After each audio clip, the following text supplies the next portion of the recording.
Okay, aim and key dates. So to kick us off, the aim of this short presentation is to give you a summary of the, as it says, recently introduced DIFC Data Protection Law. My name's Martin. I'm a tutor at the CCL Academy. My background, I've been training for a long time. You can see I've got very little hair and a grey beard.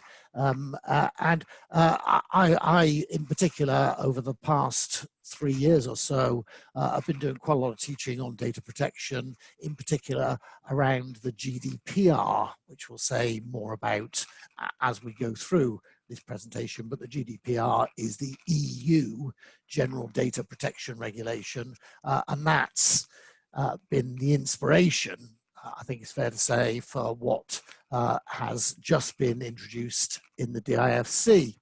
And as you can see there, the key dates, the DIFC Data Protection Law number 5 has been in force since the 1st of July, but it is only being enforced from the 1st of October, and that's all about the ridiculous situation the world is in at the moment, the rather depressing situation that we're in with this global pandemic. So even though we're in this strange kind of period at the moment where the new law is in force, but the regulator isn't really enforcing it until subsequently because of the situation we're in. So that's kind of where we are. And I'd like to take a straw poll, so to speak, from you, for you to tell me how prepared you are or your firm is for this new law at the moment, just so I get a feel for what your views are. This is the poll that I'm about to launch, so it gives you some statements to best describe how prepared you are for this new data protection law. I'll launch this poll now, hopefully, if I can get it worked out. I'm just trying to move my mouse to the right place. Oh.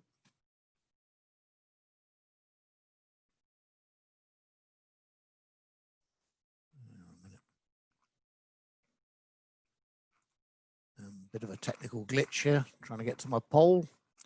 Can you help me, guys? Can you get to the poll or not? Ben and Dave?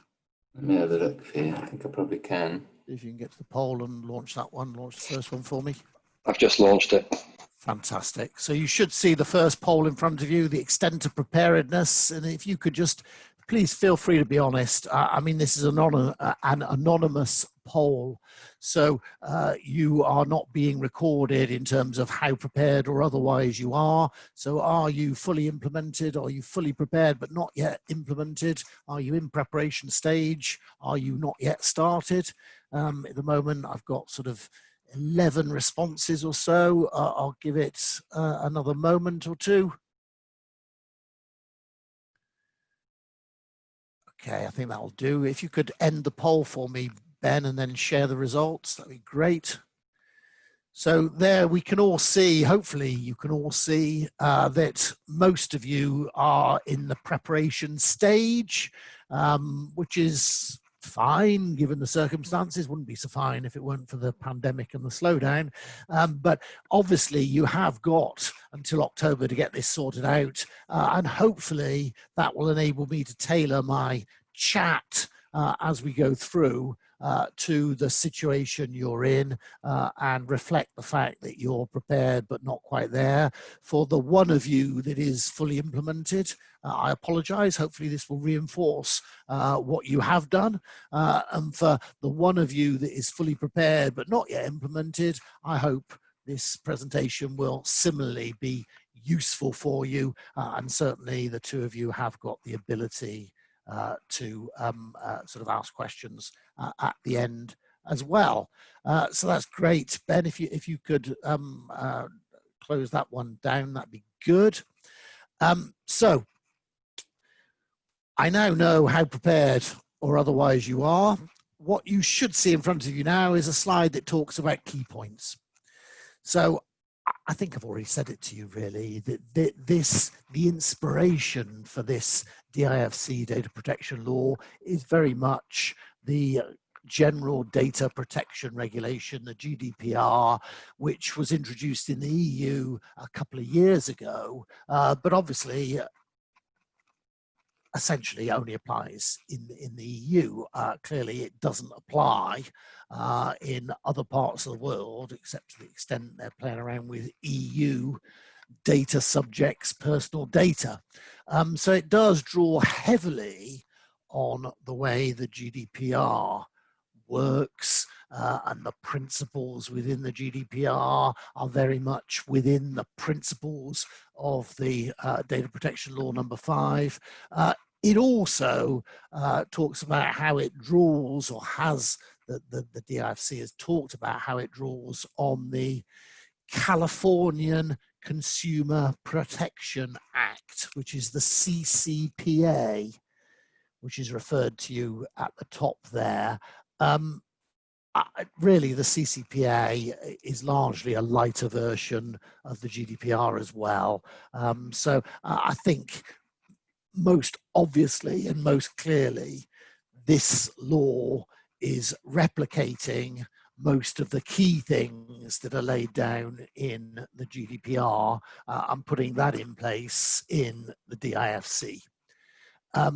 It's updating the existing data protection law in the DIFC. You already had some data protection law. It's updating that. It's bringing it up to date.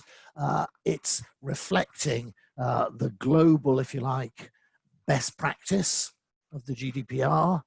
And that is a strong contribution to the DIFC being seen as the regional example, the regional beacon, the standout regulator within the Middle East, which the standout environment, I suppose, when we're talking the DIFC in the Middle East, which it very much is, and long may that continue to be the case.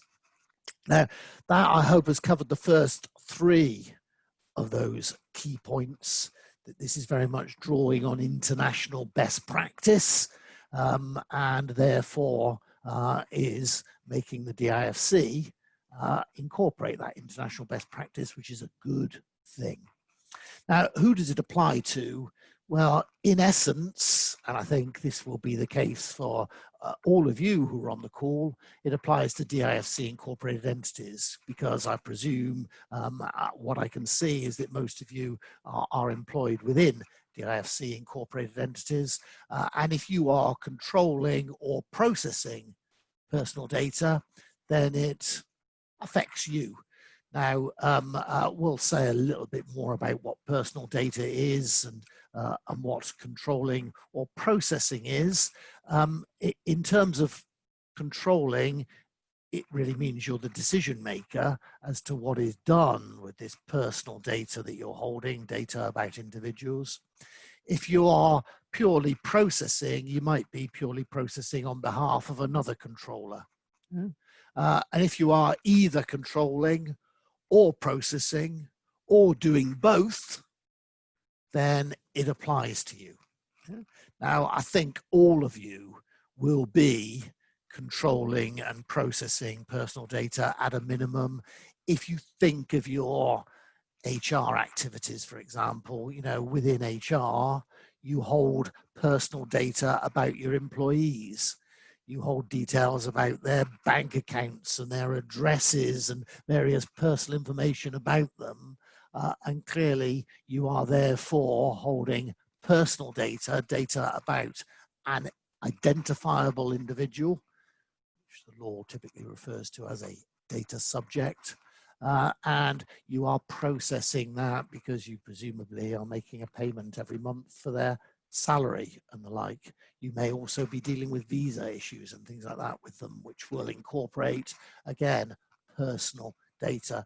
So this will apply to all of you in an HR sense, but it may also apply to many of you in a customer sense as well. You may be holding personal data about customers or potential customers, and that may bring you into this net as well. The 5th bullet point there talks about it also applying to entities incorporated outside of the DIFC. that are processing personal data in the DIFC.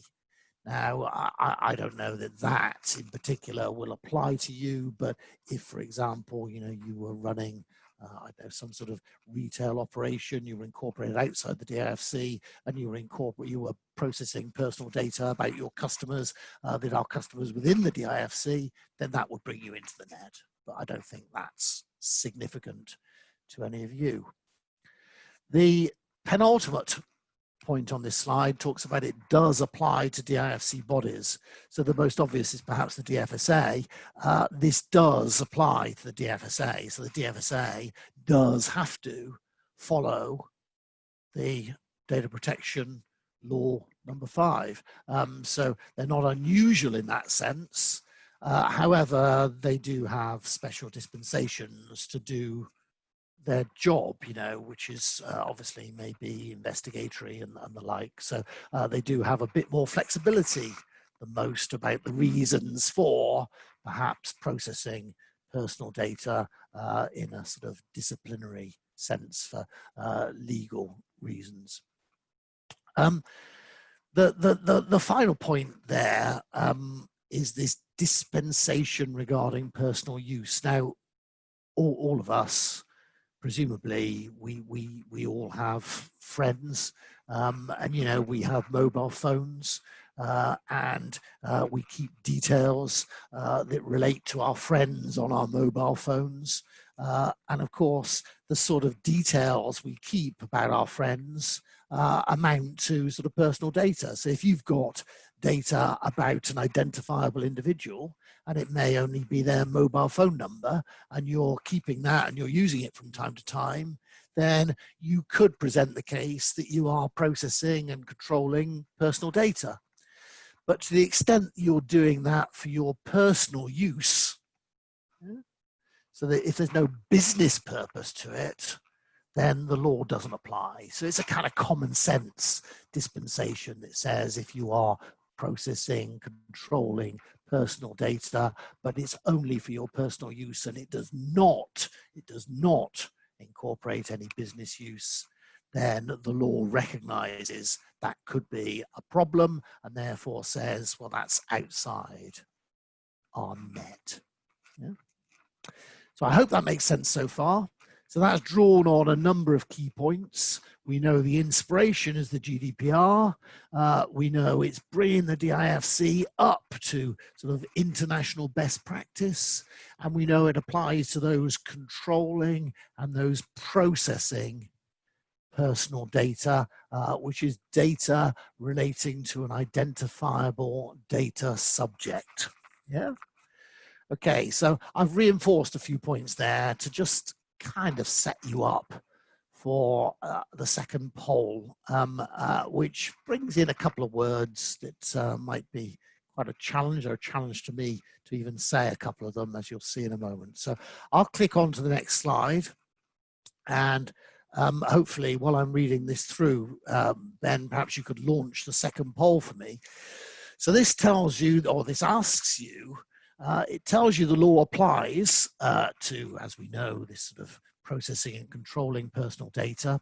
And here we've got a poll question where you can select more than one answer. Now, again, don't be embarrassed. It's anonymous. No one's recording your response. You can select as many here as you think are right. So if you were processing personal data within a hard copy filing system, is that Data Protection Law number 5 applicable? If you were processing electronically, is it applicable? If you were processing electronically and you held the detail anonymously, is that DIFC Data Protection Law number 5 applicable? And if you were holding electronically and you were holding details pseudonymously, yeah, that's the one I have difficulty pronouncing, pseudonymously. So as many as you think. So we've got a good few responses at the moment. We've got 8 responses. We're up to 10, which is brilliant. So any more, I'll give you a couple of seconds. Okay, if you can draw the curtain on that and share it, Ben, that'd be fantastic. Thank you. You're a genius, man. It's great. So what you can see, hopefully there, is that 11 of the 11 that voted said within a hard copy filing system, yes, the law applies. And you're absolutely right. Yeah, it doesn't only apply to electronic processing, it also applies to hard copy processing. So if you're keeping documents in a filing cabinet that include personal data relating to identifiable individuals such as your staff, then it obviously applies there. So you're absolutely right there. The second one, if you're processing personal data electronically, well, it also applies there. And all 11 of you said yes to that, and you are spot on. So brilliant so far, flawless. In fact, give yourselves a collective pat on the back, because that's excellent. If you move on to C and D are where it gets a little bit tricky because of those horrible words. So C is talking about you processing electronically, but it's suggesting you're holding the personal data anonymously. So this is suggesting if you're holding data anonymously, you do not know who the person is. If it's truly anonymous, these are not identifiable individuals. Therefore, if you're holding it and it's truly anonymous, then it is no longer the subject of the law. Yeah? So that's the tricky one. C is not correct. Yeah? C is incorrect. The law does not apply if you're holding anonymous personal data because the individuals are not identifiable if it's anonymous. If it's truly anonymous, the law does not apply. Yeah? So C, it does not apply. D, it does apply. So pseudonyms are where perhaps you're holding the data that relates to particular individuals on an electronic system with numbers or codes attached to each individual. And then separate to that somewhere, maybe on another part of your electronic system, you are holding the key to those pseudonyms, if you like. You're holding a list of the numbers and which individuals this relates to. Now, those two things are being held separately, but you have got the facility to identify the individual. So they're held under a pseudonym, under a pseudonymous name, but you do know who they are. Yeah? Well, that is one example of what is considered good practice in terms of processing and practices with which you manage your personal data and therefore minimize the risk of a significant harmful breach. In other words, if you lost access to the file that's got the numbers and perhaps the salaries that these people are on or whatever, and perhaps the extent to which they've got validity to their visas or whatever, well, you know, losing that bit, there's not a great deal of harm to it unless the people that find it have also got what's referred to as the key that links the numbers with the actual individuals, and therefore you can actually do a bit of naughtiness perhaps with it. Yeah? So pseudonyms, holding people's detail electronically under pseudonyms, is enhancing the security, is making for better internal controls over your personal data in relation to these data subjects. I hope that makes sense. I was dealing with some quite complex areas and some horrible words, but I hope it makes sense. And please be aware. I mean, this sort of stuff we have got, and some of you might already know this, but we have got some e-learning in relation to this. So we've produced some what I think is marvelous e-learning. We produce marvelous e-learning in general, and we've got an e-learning module on the data protection law, number 5 in the DIFC. And if you're interested in that at all, then please feel free to get in contact with myself or my colleague Ben and find out more detail. It obviously goes into a lot of detail about where this applies and where it doesn't, more than I can fit into 20 minutes. But I hope that makes sense. Thank you for responding to that. That's brilliant. So if you can stop sharing that, Ben, for me, that'd be great. And I'll move on to the next slide. So the next slide begins to give us this law in summary. You might feel, well, Martin, you've already done that, and I kind of have. So I'm building and building all the time, hopefully, and hopefully making sense for you. So the law in summary, I've tried to, I'm trying to be, in terms of our PowerPoint at the CCL Academy, we're trying to brighten it up a little bit and use icons and things. And I've tried to introduce a couple of icons here. So the first icon there, it looks a bit like a sun, doesn't it? But it's supposed to say bringing light, bringing clarity. And the second one is a lock, which is fairly obviously talking about security kind of issues. So the law in summary, what's going on? Well, what the data protection law is saying is, look, organizations, they have got to have a clear purpose for collecting data, personal data, data about identifiable individuals, and they've got to give those individuals, those data subjects, they often call them, the ability to review, amend, and perhaps challenge the data that is being processed on their behalf, being processed in relation to them. Now, the sub-points I've got in there kind of spring from that first statement, really, that organizations, not only have they got to have a clear purpose, that clear purpose has got to also be within the boundaries of the law. Yeah.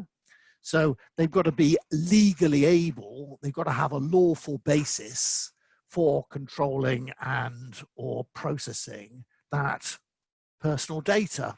And the most talked about legal basis, it's not the only one, but the most talked about legal basis is where the data subjects give their consent for the collection and the processing of their personal data.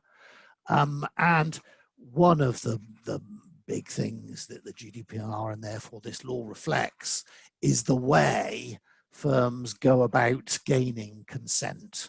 And consent is where an individual says, yeah, I'm happy for you to hold and process my personal data. I'm giving you my consent to do that. And that consent has to be, number one, it has to be informed. So the individuals have to know what they're giving consent to.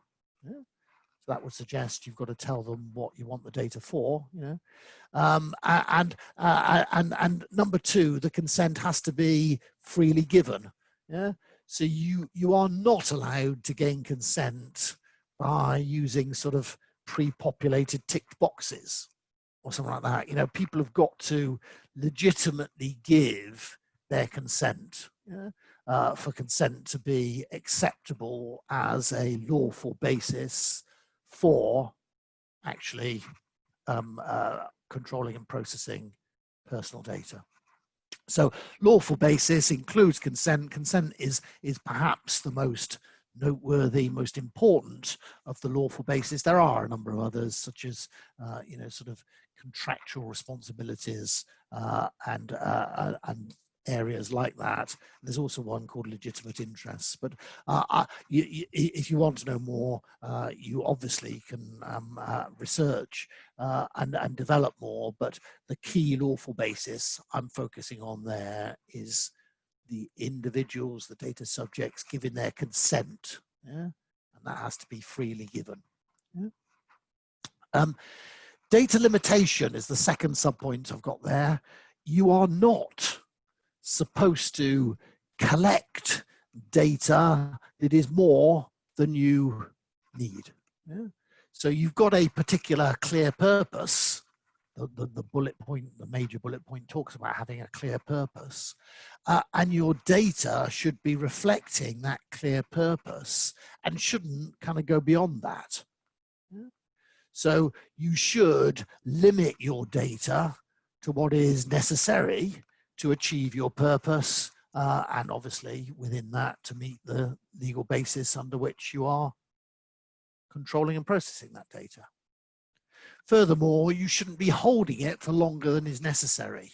So there is a limit to the period over which you should legitimately be holding a data subject's personal information, personal data, personal bits and pieces.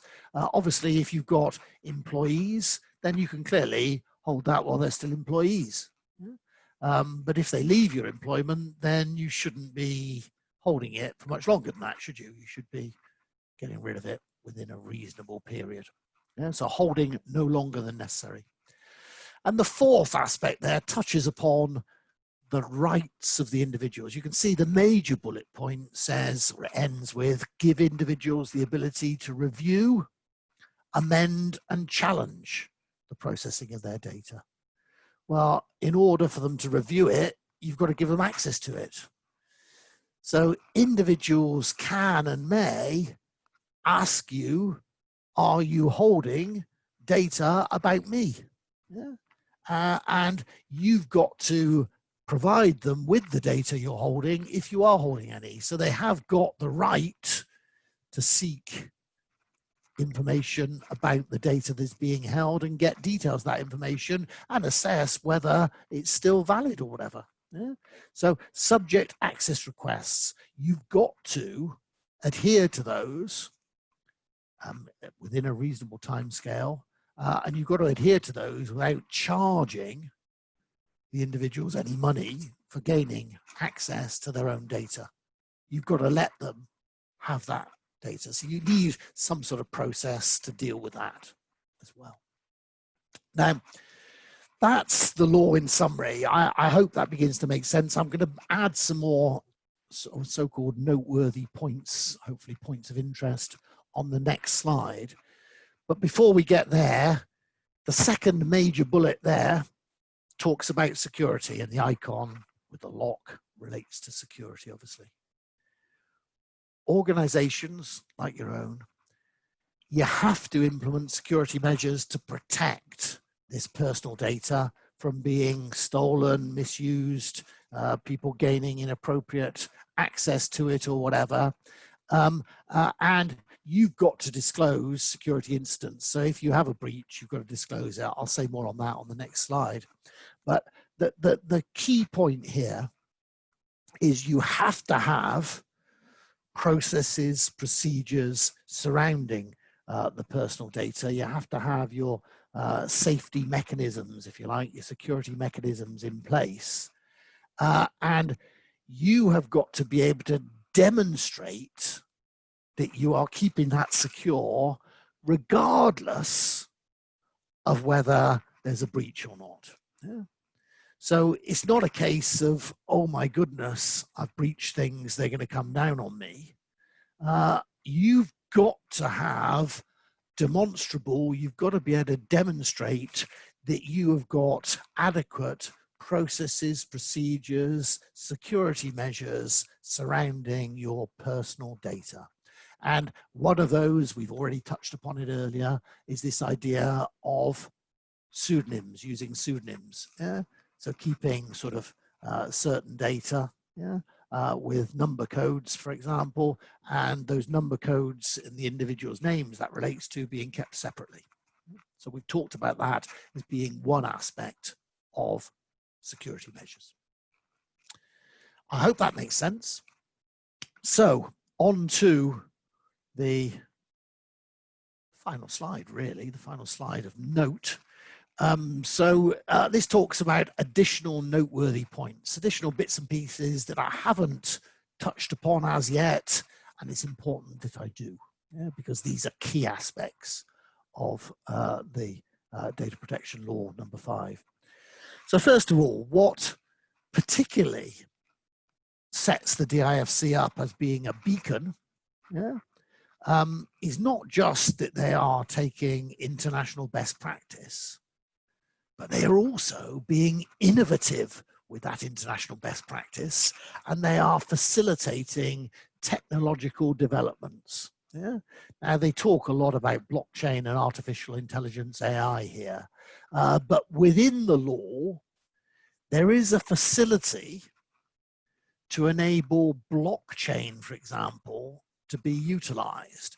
Now, with blockchain, I don't pretend to be an expert on blockchain technology, distributed ledger technology, or whatever you want to call it. But as I understand it, and what I have read about it, says that what happens with blockchain is there is a record on blockchain that cannot be changed. It's locked in there forever. Yeah? Now, if you've got something that locks in a record forever, then what we saw earlier as a requirement under the data protection law was the data not being held for longer than is necessary. Yeah? And with blockchain, you've got the possibility of data being locked in there forever, something that you cannot change.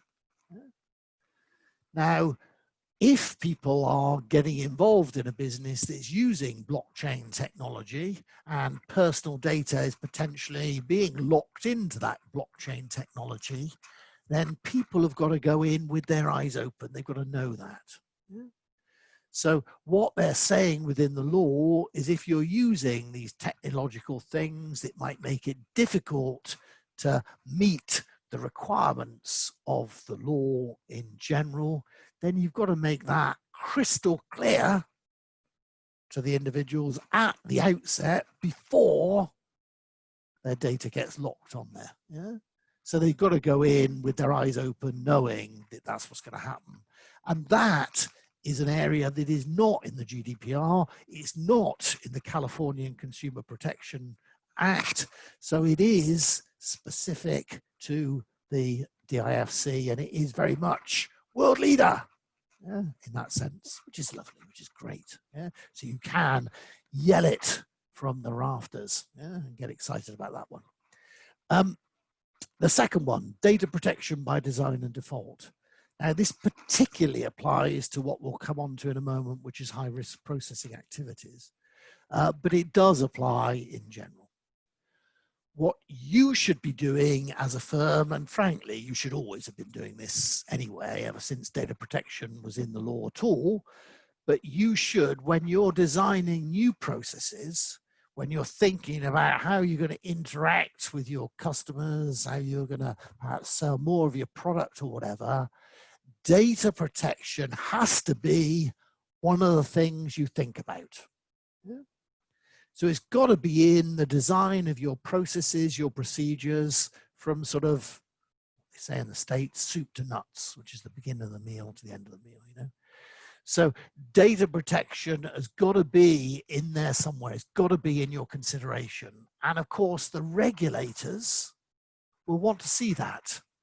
They'll want to see that you've got in your checklists and your plans to introduce and change the way you deal with the things, perhaps changing your HR systems, whatever, that you are thinking, amongst other things, about data protection.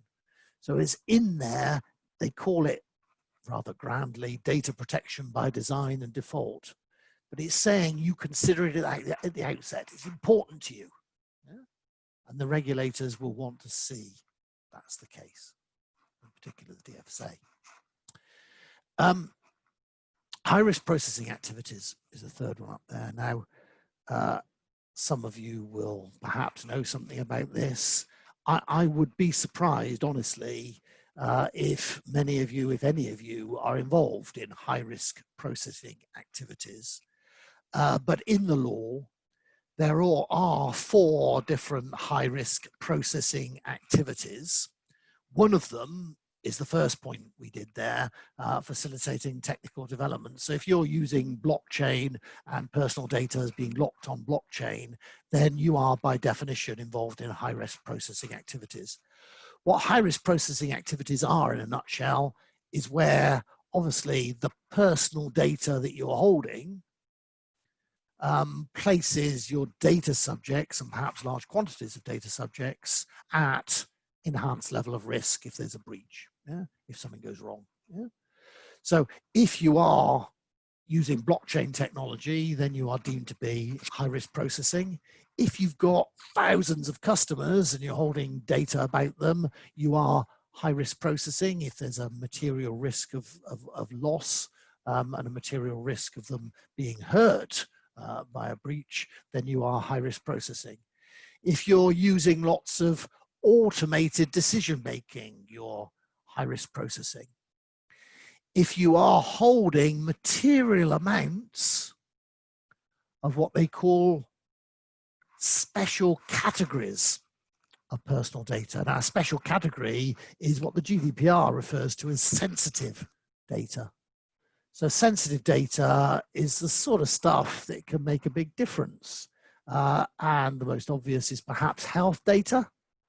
In addition, religious data. Yeah. In addition, political kind of views and things like that. These things are special categories of data. And if you are holding material amounts of this sort of stuff, then you are potentially involved in high-risk processing activities. And the impact of being involved in high-risk processing activities is, number one, you can see you have to do this DPIA. Yeah. Now, a data processing impact assessment is where you have a good look at what you're doing and how you're doing it and the security around what you're doing with it, and make sure that you aren't doing anything daft. So it's effectively doing an internal check on what you're up to and making sure you've got all the I's dotted and the T's crossed, and there's no substantial danger in there. Now, please be aware that the whole idea of data protection impact assessments, they are required under the law if you are engaged in high-risk processing activities. That does not mean if you're not involved in high-risk processing, you are not able to do those things. In other words, what I'm trying to say to you is it is always good practice to do data processing impact assessments, to involve yourself in exactly those things. Yeah? So it's good practice to say, well, what data am I using and how am I keeping that safe? Am I keeping it for longer than necessary? How long am I keeping it? When do I get rid of it? How do I get rid of it? What security measures do I have with it? Do I hold these things pseudonymously? That sort of stuff. It is generally good practice to do exactly that. And this new law coming in and the fact that we're under pandemic kind of situations and perhaps we've got a little bit more time to think about some slightly off the wall things or things that we don't have much time for otherwise, maybe doing some sort of data processing impact assessment is a good idea. And crucially, recording it, yeah? Keeping it so that you can share it with the DFSA or with the Information Commissioner's Office, who are the ones that oversee the data protection law in particular in the DIFC. So you might want to do one of those even when you don't have to. The second point is similar. In high-risk processing activities, if you are engaged in high-risk processing activities, you must appoint a data processing officer. Now, a data processing officer is just like many of us would view a compliance officer or an AML officer, a money laundering reporting officer. It's someone within the business, yeah, who's got a reasonable degree of independence and expertise and can kind of take a slightly more detached view as to whether things are being done properly or not, and has got access to senior management to report issues and raise issues and all those sorts of things. Yeah? Now, in terms of data processing officers, every entity in the DIFC, if they want to appoint one, they can. Yeah, it's fine. Yeah. If you're engaged in high-risk processing activities, you must appoint one. But even if you're not engaged in high-risk processing activities, it is still good practice to have someone responsible for data processing. And you may want to choose, you may choose to call those your DPO, as well as perhaps other activities they're getting up to. Now, if you do have a DPO, or if you are required to have a DPO, that DPO has to be competent and capable. You know, they have to know what goes on in the world of data protection. They have to know what they're trying to do. They have to know the law. They have to know the ramifications. They're supposed to know their stuff, clearly. Otherwise, they won't be able to do their role properly. Only required if you're engaged in high-risk processing activities, but voluntarily can be appointed in other circumstances as well. Okay, breaches, and so be aware that, you know, someone may well be dumped with this, and it may be some of you on the call, and maybe that's why you're on this call, because someone's told you you're going to be our data processing officer. Yeah, the data processing officer does carry with it responsibilities, you know, and those responsibilities include, obviously, being fully aware of what you're taking on, being aware of the law and everything else, and having access to senior management to raise issues and the like, being aware of your responsibilities. Breaches. Now I'm going to focus on breach reporting here. So what happens if someone loses a laptop, or a laptop gets stolen or gets left somewhere, or a smartphone gets left somewhere, and it includes personal information about data subjects. So if there's a breach, if there's a data loss, a data breach, what are you supposed to do?